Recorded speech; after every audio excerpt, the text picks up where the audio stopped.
இது வந்து நேத்து ஷூட் பண்ண விளாக். அதனால மதியத்துக்கு மேல சமைச்சோம். வரும்போதே சின்ன இறால் இருக்குல்லங்க, அது வாங்கிட்டு வந்திருந்தோம். இறால் சின்ன சின்னது குளத்துல கிடைக்கிறது இங்க.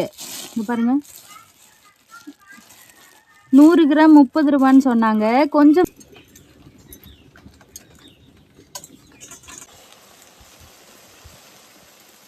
ஹாய் ஃப்ரெண்ட்ஸ், எல்லாருக்கும் வணக்கம்.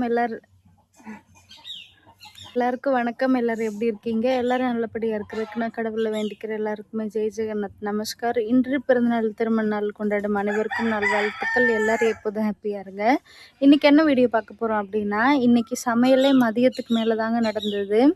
இதுக்கு முன்னாடி அப்லோட் பண்ணியிருந்த ஷார்ட்ஸ் பார்த்துருந்தீங்கன்னா தெரிஞ்சிருக்கும்னு நினைக்கிறேன். இது வந்து நேற்று ஷூட் பண்ண விளாக். நேற்று காலையிலேயே விறகெல்லாம் அந்த பெரிய பெரிய மரமாக நறுக்குனதை வந்து வயலுக்குள்ளே கிடந்தது. அதுவும் ஈரத்தில் இருந்தனால நாங்கள் லோடு ஏற்றும் போது சிரமமாக இருக்குன்னு சொல்லிட்டு வயலுக்குள்ளே இருந்ததை மேட்டில் எல்லா விறகையும் குமிச்சு போட்டிருந்தோம். அதுக்காக போயிருந்தோம்.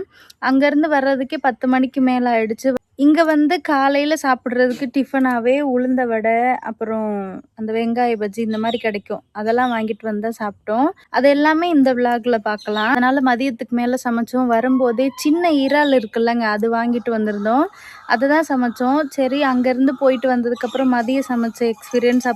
இறாலை வந்து தக்காளியோட சேர்த்து தொக்கு செஞ்சுருந்தேன். அதனால் இறால் தொக்கு. இன்னைக்கு டே எப்படி போகுதுன்னு பார்க்க போகிறோம். இப்போ தான் என்னோடய வீடியோ ஃபஸ்ட் டைம் பார்க்குறீங்க அப்படின்னா please like, share, then subscribe பண்ணிவிட்டு பாருங்கள். வாங்க வீடியோக்குள்ளே போகலாம். ஃப்ரெண்ட்ஸ் எல்லாருக்கும் குட் மார்னிங். இப்போ நான் வீடியோ எடுக்கிறது வந்து காலையில் ஒரு 10 மணி இருக்கும். மழை வேற இப்போ வரப்போகுது. மழை தூரிக்கிட்டு இருக்கு. இன்னைக்கு மழை பெய்யலை அப்படின்னா லோடு கொண்டுட்டு வருவீங்க, அப்படி தானே? லோடு வருமா என்னன்னு தெரில. வந்ததுக்கப்புறம் எந்த மாதிரி விறகுன்னு உங்ககிட்ட காமிக்கிறேன். இங்கே பாருங்கள் எப்படி சகதியா இருக்கும்னு. வரும்போதே இங்க பாருங்க, இறால் சின்ன சின்னது குளத்துல கிடைக்கிறது இங்க. இங்க பாருங்க, 100 கிராம் 30 ரூபான்னு சொன்னாங்க. கொஞ்சம் பெருசு தான், நல்லா இருக்கும். தக்காளி கூட சேர்த்து தொக்கு மாதிரி செஞ்சா என் ஹஸ்பண்டுக்கு ரொம்ப பிடிக்கும். இந்த மாதிரி குளத்துல கிடைக்கிறது வந்து அவர் சாப்பிடுவாரு. ஆனா கடல்ல கிடைக்கிறது வந்து சாப்பிட முடியாது. மழை பெய்யுது. இதுவும் இல்லாம இன்னைக்கு நம்ம ஊர் குளத்துல மீன் பிடிப்பாங்க. இவர் வந்து அந்த விறகு லோடு ஏற்றணும் அப்படிங்கிறதுக்காக இன்னைக்கு பிடிக்க முடியாது. அப்பாவும் வீட்டில் இல்லை. ஒரு ஆளா என்ன பண்ண முடியும்? ஆனால் எப்படி மீன் பிடிக்கிறாங்க அப்படிங்கிறத கண்டிப்பாக வீடியோவில் காமிக்கிறேன். ஏன்னா நிறைய பேர் அந்த விலாகை விரும்புவீங்க. இந்த கால் எடுத்துடணும் தானே, இந்த பெரிய கால் அதை மட்டும் எடுக்கணுமா? வேற என்ன? இந்த முன்னாடி இருக்கிறது அவ்வளோதான். சரி, இதுக்கப்புறம் தான் க்ளீன் பண்ணணும். அதுக்கு முன்னாடி சாப்பிட்ணுங்க. காலையிலேயே சமைக்கலை, சீக்கிரமாகவே கிளம்பிட்டோம். நாங்கள் சாப்பிட்றதுக்கு என்ன வாங்கிட்டு வந்திருக்கோன்னு காமிக்கிறேன், வாங்க வாங்க. வரும்போது இந்த இறால் கொடுத்தாங்கல்ல, அவங்க வந்து ஒரு கடைக்காரங்க தான். அதிரசம் இருந்தது, நான் ஆசையாக வாங்கிட்டு வந்தா. ஏங்க வாங்கும்போது நீங்கள் பார்க்க வேணாமா? இங்கே நல்லா இருக்குங்க, வெள்ளை எள்ளு போட்டு கொடுப்பாங்க. மொத்தத்தையும் என்னமோ உள்ளே சாப்பிட்ருச்சு. வெறும் ஓட மட்டும் இருக்கிற மாதிரி. எவ்வளோ ஆசையாக வாங்க சொன்னேன் தெரியுமா? போங்க. சரி, அந்த 10 ரூபாய்க்கு கேட்குறேன். இது என்ன இப்படியா? மனசாட்சியோடு விற்கணுங்க என்ன இருந்தாலும். இன்னைக்கு காலையில் எங்களுக்கு சாப்பாடு, நேற்று சமைச்ச சாப்பாடு கொஞ்சம் இருக்குது. ஆனால் சமோசாவே வேணான்னு சொன்னேன். எதுலேயுமே இன்னைக்கு காலைல ஒரு சாட்டிஸ்ஃபைடு இல்லை. ஐயோ கடவுளே. இங்கே பாருங்கள், சமோசா, இங்கே கிடைக்கிற உளுந்த வடை. இது வந்து இதில் ரவை சேர்ப்பாங்க, அதனால ரொம்ப ஹார்டாக இருக்கும். அதுக்கப்புறம் வெங்காய பஜ்ஜி, இங்கே வந்து பியாஜின்னு சொல்லுவாங்க, பியாஜி. இது இங்கே எப்படி இருக்கும். அதுக்கப்புறம் உருளைக்கிழங்கு வெங்காயம் சேர்த்து பக்கோடா, இதெல்லாம் வச்சு தான் சாப்பிட போகிறோம். நான் சமோசாவே வேணான்னு சொன்னேன், கொடுத்துருக்காங்க. இன்னைக்கு என்னவோ தெரியல, எது ஆசைப்பட்டாலும் சரியாக நடக்கலை. சரி, கிளைமேட் கொஞ்சம் காமிங்க, மழை தூரிட்டு இருக்கு.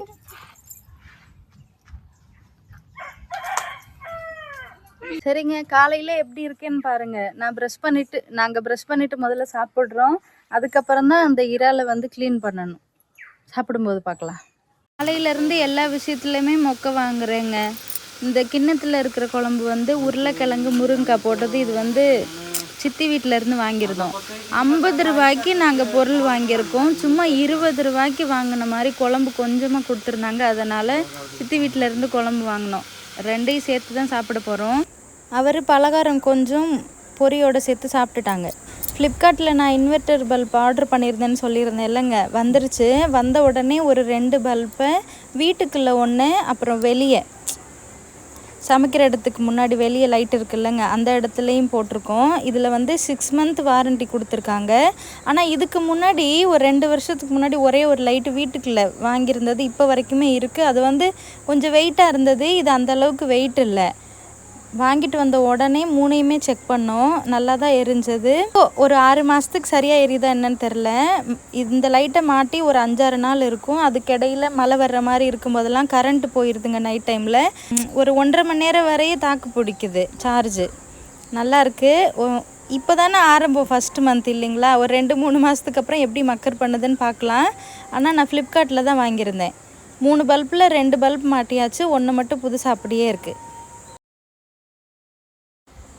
ஒரு சில பேர் வந்து இப்போ கேஸ் தட்டுப்பாடுக்கு அப்புறம் விறகடுப்பில் சமைக்கிறாங்களா, அதில் ஒருத்தவங்க கமெண்ட் பண்ணியிருந்தாங்க. எனக்கு வந்து இதெல்லாம் பழக்கமே இல்லைங்க, நானும் எவ்வளவோ ட்ரை பண்ணி பார்க்குறேன், ஆனால் அந்த ஸ்டார்டிங்கில் தீ பிடிக்கவே மாட்டேங்குது. அதுக்கு ஏதாவது சின்ன டிப்ஸ் இருந்தால் சொல்லுங்கள். ஆனால் நீங்கள் நல்லா பற்ற வைக்கிறீங்க, எரியும்னு சொல்லுவீங்க. எனக்குமே சில நேரம் மக்கர் பண்ணும். முக்கியமாக மழை காலத்துலலாம் நான் வந்து இப்போது ஒரு சேமியா பாக்கெட் வாங்கியிருக்கேன், இல்லை பிஸ்கெட் கவரு, இல்லை ஏதாவது கேரி பேக்குனாலுமே பத்திரமா எடுத்து வச்சுருப்பேன். ஆனால் பிளாஸ்டிக்கை எரித்து அந்த காற்றை ஸ்மெல் பண்ணுறது நல்லதில்லை. என்ன பண்ணுறதுங்க, மழை பெய்யும், நம்ம இலையே வச்சாலும் அவ்வளோ சீக்கிரத்தில் விறகுல பிடிக்காது. அது பிளாஸ்டிக் கவர் அப்படிங்கும்போது சின்ன சின்ன விறகு நல்லா பிடிச்சி எரிஞ்சதுக்கப்புறம் பெரிய விறகை வைக்கணும். நீங்களுமே ஒரு வேலை கேஸ் தட்டுப்பாடு ஆரம்பித்ததை விட இப்போ நிறைய இடத்துல கேஸ் கிடைக்குது, சிலிண்டர் கிடைக்குதுன்னு தான் சொல்கிறாங்க. இல்லை நீங்களும் இப்போ எரிக்கிறீங்க அப்படின்னா சின்ன சின்ன விறகு முதல்ல உள்ளே வச்சுட்டு அதில் கேரி பேக் போட்டுட்டு அதுக்கப்புறம் பெரிய விறகு வச்சிங்கன்னா நல்லா எரியும். இப்போ அரிசி போட்டாச்சுங்க. காலையில் அங்கே போனனால காலையில் நைட்டு பாத்திரமே விளக்க முடியல. அதனால் நைட்டு பாத்திரம் இப்போ சமைக்க வேண்டியதெல்லாம் விளக்கிட்டு அதுக்கப்புறம் இந்த இறாலெல்லாம் சுத்தம் பண்ணணும். பாப்பா விளையாட போயிட்டாங்க, என்னால் பாத்திரம் விளக்க முடியல. அரிசி போட்டதும் தண்ணியெல்லாம் எடுக்க வேண்டியது இருந்தது, எடுத்துகிட்டு வந்துட்டு மழை தூரிக்கிட்டே இருக்குங்களா, கொஞ்சம் சீக்கிரமாக வேலையை முடிச்சிட்டா நல்லது. குளிக்கணும், அதனால் வேலையெல்லாம் முடிச்சுட்டே பாத்திரம் விளக்கிக்கலான்னு வெறும் குழம்பு செய்கிற பாத்திரம் மட்டும் விளக்கிட்டு வந்துட்டேன். இதை சுத்தப்படுத்துறதுக்கு ரொம்ப நேரம் ஆகும். கொஞ்சம் பெருசு இருக்குது, சிறுசும் இருக்குது. அதோட 2 மீசை மாதிரி இருக்கும், அது காலெல்லாம் சுத்தப்படுத்தணும்ல. நான் தனியாக சுத்தப்படுத்துறனால சாப்பாடும் வெந்துடும், எனக்கு இது சுத்தம் பண்ணுறதுக்கும் கரெக்டாக இருக்கும். சாப்பாடு ரெடி ஆயிடுச்சுங்க. வேணுங்கிற அளவுக்கு வடிச்சிருக்கேன். அதுவும் இப்போ கிளைமேட்டுங்க பாருங்கள், முன்னாடி எப்படி காமிச்சேனோ அதே மாதிரி மழை தூரிக்கிட்டே இருக்குது, நிற்கவே இல்லை. அதனால் இப்போ வடிக்கிற சாப்பாடு 12 மணிக்கு மேலே ஆச்சுல்ல, நைட்டுக்கும் நல்லாயிருக்கும். சேர்த்தே வடிச்சிருக்கேன். நல்லா இருந்தால் சாப்பிடுவோம், இல்லாட்டி தண்ணி ஊற்றி சாப்பிட்டுக்குவோம். இங்கே பாருங்கள், இறால் எல்லாமே சுத்தம் பண்ணிட்டு வந்தேன். சாப்பாடு ரெடி ஆயிடுச்சு. அதனால் வடித்ததுக்கப்புறம் இப்போ தான் மஞ்சள் பொடியும் உப்பும் சேர்த்துருக்கேன். முதல்ல நல்லா ஃப்ரை பண்ணிக்கலாம்.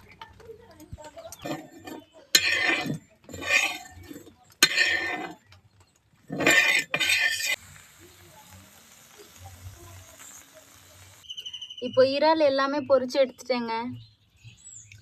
பொரிச்சதுக்கப்புறம் இப்படி தான் இருந்தது. வெங்காயம் நறுக்கியாச்சு.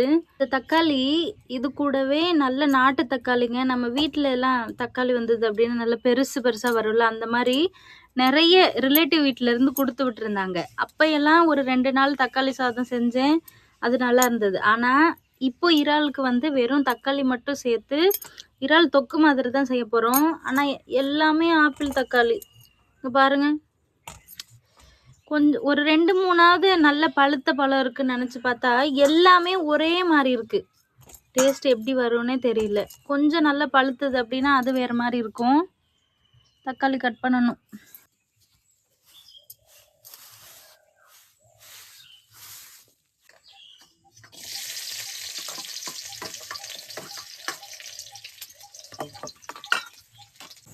எப்போதும் போல் கடாய் காஞ்சதுக்கப்புறம் கடுகு எண்ணெய் சேர்த்துட்டு வெங்காயம் நல்லா ப்ரௌன் கலரில் வதங்கிருச்சுங்க. வீட்டில் அரைக்கிற மசாலா இஞ்சி, வெள்ளைப்பூடு, அப்புறம் வரமிளகாய், கொஞ்சம் சீரகம். இப்போல்லாம் அதிகமாக கடுகு சேர்க்குறது இல்லைங்க. நான்வெஜ்ஜுக்கு வந்து கடுகு சேர்க்குறது அந்த அளவுக்கு நல்லா இல்லைன்னு என் ஹஸ்பண்ட் சொல்கிறாரு. ஆனால் மீன் குழம்புக்கு கண்டிப்பாக சேர்ப்பாங்க. அதுவும் வெள்ளை கடுகாக இருந்தால் டேஸ்ட் இன்னுமே சூப்பராக இருக்கும். அதே மாதிரி பருப்பு குழம்புனா சேர்ப்பேன்.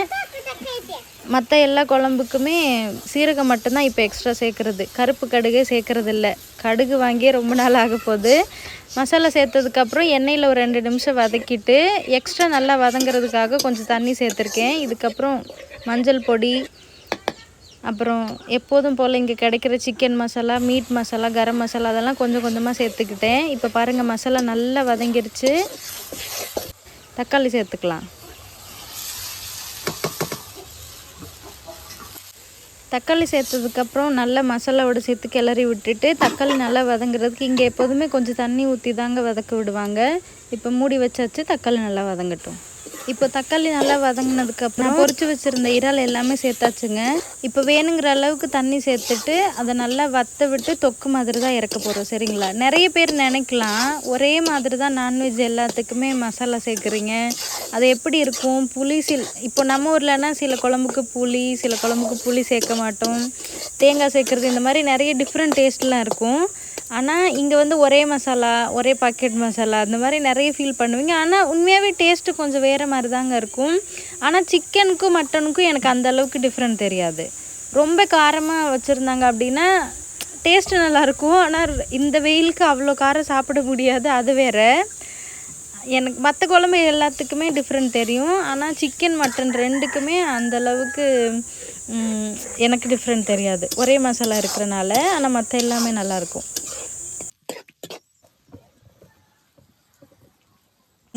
இன்னொன்று, இங்கே செய்கிற சமையல் எல்லாத்துக்குமே இன்ஸ்டன்ட் மசாலா தானே. மிக்ஸி ஜாரில் இருந்தாலும் 2 குழம்புக்கு ஏற்ற மாதிரி தான் நான் எப்போதுமே மசாலா இருப்பேன். சில நேரம் கையில் எடுப்பேன், சில நேரம் கரண்டியில் எடுத்து தான் போடுவேன். அதில் வந்து கையில் காரம் இருக்கும் இல்லைங்க, அதை வந்து தண்ணியில் கழுவிட்டோம் அப்படின்னாலும் நம்ம கையை ஈரமாக இருக்கும்போது முந்தானையிலையோ இல்லை சேலையிலையோ இப்படி தொடச்சிருவோம் இல்லைங்களா.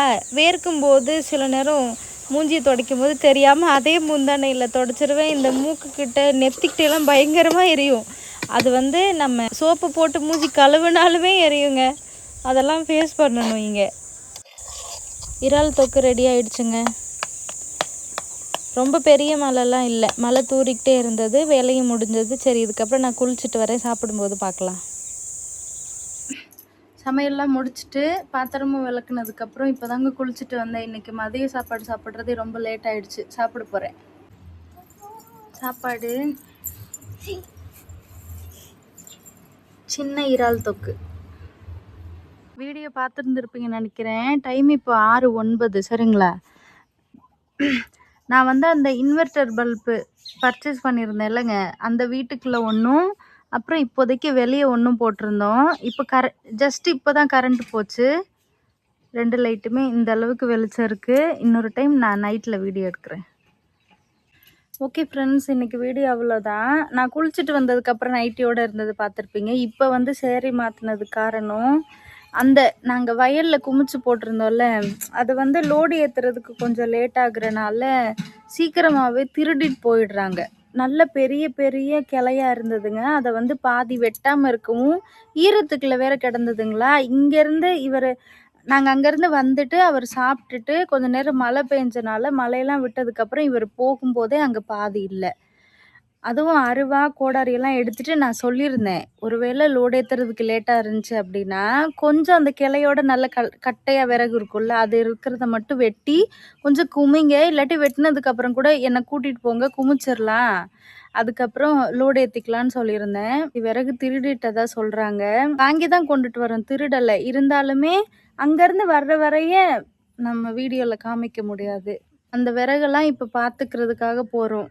இந்த ஈவினிங் 6 மணி ஆயிடுச்சு, இன்னும் டிராக்டர் வரலையாம். வேறு ஒரு இடத்துல மணல் ஏற்றிட்டுருக்காங்க, லேட் ஆகும்னு சொல்கிறாங்க. நாளைக்கு காலையில் சீக்கிரமாகவே 8 மணிக்கெல்லாம் வேணால் வண்டி தரோம், இன்றைக்கி முடியாதுன்னு சொல்லிட்டாங்களாம். அதனால் இன்றைக்கி அவருமே சொல்கிறாரு, நான் அந்த இடத்துல போய் வெயிட் பண்ணாதான், இல்லாட்டி நம்ம குமிச்சு போட்ட பாதி விறகையுமே கொண்டுட்டு போயிடுவாங்க அப்படின்னு சொல்கிறாரு. நாங்கள் விறகு குமிச்சிருக்க இடத்துக்கு பக்கத்தில் அவங்களுக்கு தெரிஞ்ச ஃப்ரெண்டோட கடை ஒன்று இருக்குது. கடை முன்னாடி பின்னாடி வீடு. ஆனால் அங்கே வந்து என்ன இருந்தாலும் ரோட்டு பக்கத்துலங்கிறது அந்த அளவுக்கு சேஃப் இல்லை. இருந்தாலும் இன்றைக்கி ஒரு நாள் நைட்டு நாங்கள் அட்ஜஸ்ட் பண்ணி தான் ஆகணும். ஒரு 11 மணி 12 மணி அந்த மாதிரி அந்த டைமில் பார்த்துட்டு அதுக்கப்புறம் வீட்டுக்கு கூட்டிகிட்டு வரேன்னு சொல்லியிருக்காங்க. பாப்பாவையும் விட்டுட்டு போக முடியாது, வீட்டில் மாமனாரும் இல்லை, அதனால் கிளம்புறோம். சரி பார்க்கலாம் இன்றைக்கி நைட்டு எப்படி போகுது என்னங்கிறத. நான் வேணால் கொஞ்சம் கொஞ்சமாக வீடியோ எடுக்கிறேன். ஏன்னா அது ரோடு சைடு, இன்னொருத்தவங்க வீடு இல்லை, இன்னொருத்தவங்க கடை, அவங்களோட விருப்பமும் இதில் இருக்குது. அப்படிங்கிறதுனால என்னால் முடிஞ்ச அளவுக்கு வீடியோவில் சொல்கிறேன், இல்லாட்டி ஷார்ட்ஸில் போடுறேன். ஓகே, இன்றைக்கி வீடியோ அவ்வளோதான். சப்போஸ் உங்களுக்கு இந்த வீடியோ பிடிச்சிருந்தது அப்படின்னா please like then subscribe me guys. Thank you, bye. நாளைக்கு பார்க்கலாம்.